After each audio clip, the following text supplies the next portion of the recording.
Hello बच्चों, इस video में हम पढ़ेंगे चैप्टर क्रिया, काल और वाच्य यानी कि वर्ब, टेंस और वॉइस के बारे में। उससे पहले आपको कुछ एक्टिविटी करनी है। यहाँ पर बच्चों, यदि आपका कोई दोस्त सुनने में सक्षम नहीं है यानी कि उसको सुनाई नहीं देता, तो आप उसे अपनी बात कैसे समझाएंगे? तो क्या आप उसे अपनी दोस्ती छोड़ देंगे या अपने दूसरे दोस्तों के साथ मिलकर उसकी पढ़ाई में मदद करेंगे? तो इसका जवाब आपको अपनी नोटबुक में लिखना है। तो आइए पढ़ते हैं क्रिया के बारे में। तो बच्चों, यहाँ पर अब हम कुछ सेंटेंस पढ़ते हैं। जैसे मैं पढ़ रहा हूँ, नदी में पानी बह रहा है, शुभम क्रिकेट खेल रहा है। तो यहाँ पर पढ़ना, बहना, क्रिकेट खेलना, ये क्या है? किसी काम के होने के बारे में बता रहे हैं या किसी की स्थिति के बारे में बता रहे हैं, तो ऐसे शब्दों को क्रिया कहते हैं। यानी कि जो शब्द किसी काम के करने, होने या उसकी स्थिति का बोध कराते हैं, उन्हें क्रिया कहते हैं।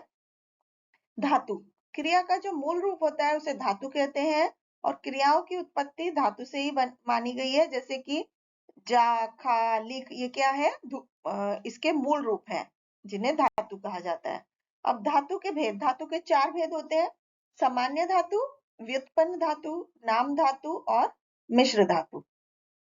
तो सामान्य धातु, मूल रूप में ना को हम प्रत्यय के रूप में जोड़ते हैं और जो धातु बनती है उसे सामान्य धातु कहा जाता है। जैसे कि दे से देना, रो से रोना, जा से जाना।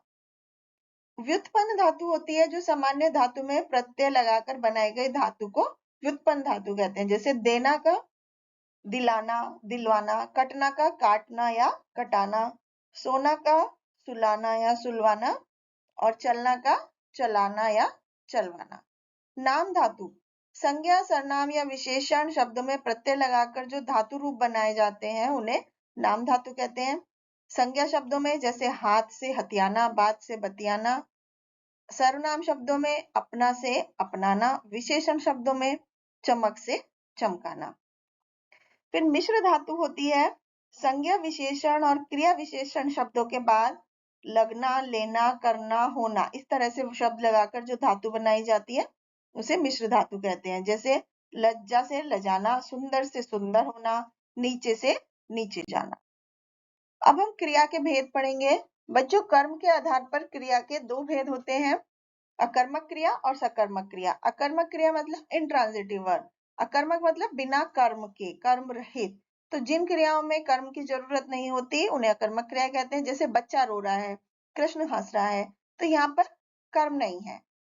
सकर्मक क्रिया होती है सकर्म, यानी कि कर्म के साथ, जिस क्रिया में कर्म की जरूरत होती है। जैसे अंकित खाना खा रहा है, माली फूल तोड़ रहा है। इसके बाद सकर्मक क्रिया के भी 2 भेद होते हैं: एक कर्मक और द्विकर्मक क्रिया। एक कर्मक क्रिया जिन क्रिया शब्दों में एक कर्म होता है, जैसे अंकुर पुस्तक खरीद रहा है, माँ खाना बना रही है। और द्विकर्मक क्रिया होती है जिसमें 2 कर्म होते हैं। जैसे आराध्या ने पिंकी को प्रश्न समझाया, राजा ने भिखारी को धन दिया, इसमें 2 कर्म हो गए। अब संरचना के आधार पर क्रिया के 6 भेद होते हैं: सामान्य क्रिया, प्रेरणार्थक क्रिया, संयुक्त क्रिया, नाम धातु क्रिया, पूर्वकालिक क्रिया और कृदंत क्रिया। तो सबसे पहले सामान्य क्रिया, जिनमें एक ही क्रियापद प्रयोग किया जाए।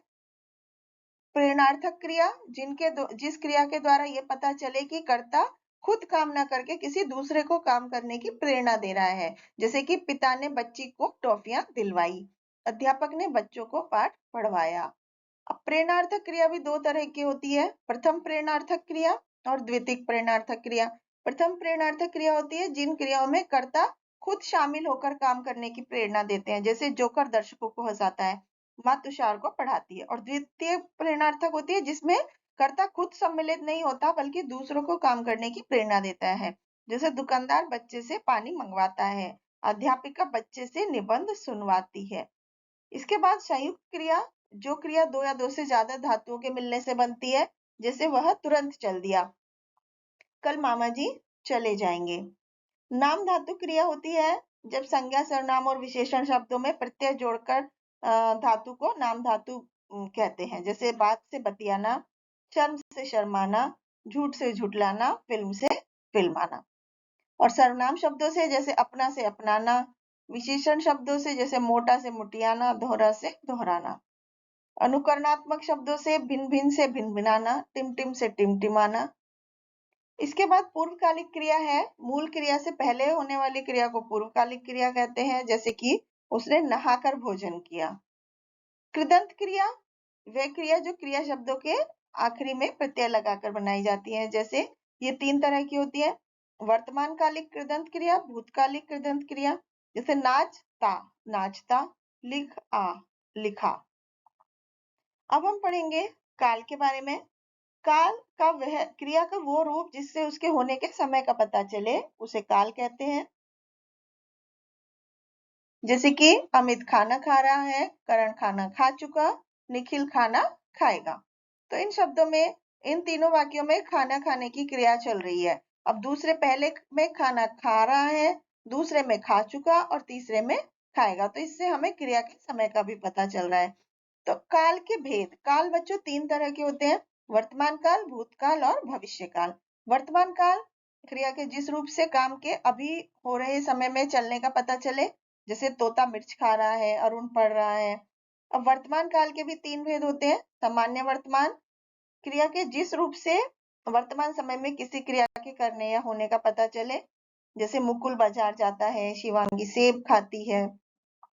दूसरा संदिग्ध वर्तमान काल क्रिया, क्रिया के जिस रूप से किसी काम के वर्तमान काल में होने का संदेह पाया जाए, जैसे सीता सो रही होगी, सोहन टीवी देख रहा होगा। तो ये संदिग्ध वर्तमान हो गया। अपूर्ण वर्तमान है जिसमें काम वर्तमान काल में आरंभ होकर अभी जारी है, जैसे कुम्हार चित्र बना रहा है। इसके बाद भूतकाल होता है, बीते हुए समय का जिससे पता चलता है क्रिया के, उसे भूतकाल कहते हैं। जैसे हरीश मैदान में टहल रहा था, मैं दिल्ली गया था। अब भूतकाल के 6 भेद होते हैं। सबसे पहले सामान्य भूतकाल, क्रिया का वह रूप जो किसी काम के बीते हुए समय में होने का बताता है। जैसे सब्जी वाले ने सब्जी बेची, पायल ऋषिकेश गई। आसन्न भूतकाल यानी पास्ट परफेक्ट टेंस, क्रिया के जिस रूप से किसी काम का अभी अभी समाप्त होने का पता चले। जैसे मैंने अपना काम कर लिया, माँ ने खाना बनाया। पूर्ण भूतकाल, क्रिया के जिस रूप से किसी काम का भूतकाल में बहुत पहले ही होने का पता चले, उसे पूर्ण भूतकाल कहते हैं। जैसे माँ खाना बना चुकी थी, अनुज को पुरस्कार मिल चुका था। अपूर्ण भूतकाल होता है क्रिया के जिस रूप से किसी काम के भूतकाल में होने का पता होता तो है, किंतु बाद उसके समाप्त होने का पता नहीं चलता। जैसे काव्या कविता लिख रही थी, अद्विक पाठ याद कर रहा था। संदिग्ध भूतकाल होता है क्रिया के जिस रूप से किसी काम के भूतकाल में होने का संदेह हो। वर्षा हुई होगी, आप भोजन करके आए होंगे। हेतु हेतुमत भूतकाल यानी कि कंडीशनल पास्ट टेंस, तो क्रिया के जिस रूप से किसी काम का भूतकाल में दूसरी क्रिया पर निर्भर होने का पता चले। जैसे कि यदि तुम आते तो काम हो जाता, तो यहाँ पर डिपेंडेंसी हो जाती है। यदि बारिश न होती तो मैं अवश्य खेलने जाता। इसके बाद भविष्यत काल, जब आने वाले समय में क्रिया के होने का पता चले तो उसे भविष्यत काल कहते हैं। जैसे कि हम कल मुंबई जाएंगे, दादाजी कल गांव जाएंगे। अब भविष्य काल के भी 2 भेद होते हैं, सामान्य भविष्य काल और संभाव्य भविष्य काल। सामान्य भविष्य काल क्रिया का वह रूप होता है जिससे क्रिया का आने वाले समय में काम होगा। जैसे आदित्य होटल में काम करेगा, मैं हैदराबाद जाऊंगा। संभाव्य भविष्य काल होता है क्रिया के जिस रूप से भविष्य काल में किसी काम के होने की संभावना पाई जाए। जैसे शायद मेहमान कल आ जाए, संभव है वह परसों आएगा। अब हम पढ़ते हैं वाच्य यानी वॉइस के बारे में। तो वाच्य का शाब्दिक अर्थ है बोलने का विषय। वाच्य क्रिया के विकार तत्व कहलाते हैं, जिनसे यह पता चलता है कि क्रिया कर्ता कर्म एवं भाव में से किसके हिसाब से है। जैसे नितिन खाना खाता है या नितिन के द्वारा खाना खाया जाता है। तो इसमें पहले सेंटेंस में कर्ता के लिंग वचन के अनुसार है कि जैसे एक है तो एक ही क्रिया वचन है। दूसरे वाक्य में क्रिया कर्म के लिंग वचन के अनुसार है, और तीसरे वाक्य में क्रिया ना तो कर्म के ही अनुसार है ना कर्म के ही अनुसार, कर्ता के अनुसार भी नहीं है, कर्म के हिसाब से भी नहीं है, बल्कि भाव के अनुसार है। जैसे नितिन से हंसा जाता है, तो हंसना क्या है, भाव है। तो क्रिया के जिस रूप से पता चले कि क्रिया के लिंग वचन अनुसार है या कर्म के अनुसार है या भाव के अनुसार है, उसे वाच्य कहते हैं। वाच्य के भेद। वाच्य 3 तरह के होते हैं, कर्तृवाच्य, कर्मवाच्य और भाववाच्य। तो कृतवाच्य है जब क्रिया के व्यापार का मुख्य विषय कर्ता हो। जैसे राम क्रिकेट खेलता है, राहुल विद्यालय जाता है। अब ये दो तरह की होती है, सकर्मक और अकर्मक। विराट फुटबॉल खेल रहा है, इसमें कर्म के साथ होती है। सार्थक भीतर पढ़ रहा है, ये अकर्मक हो गई।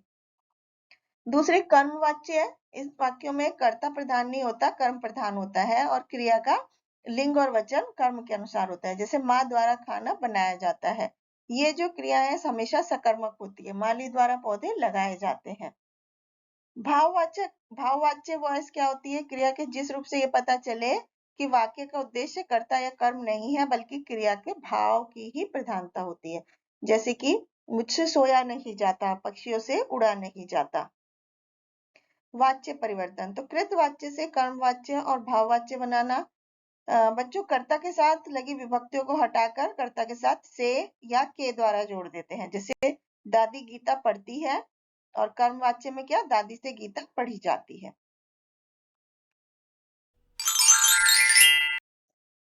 Thank you.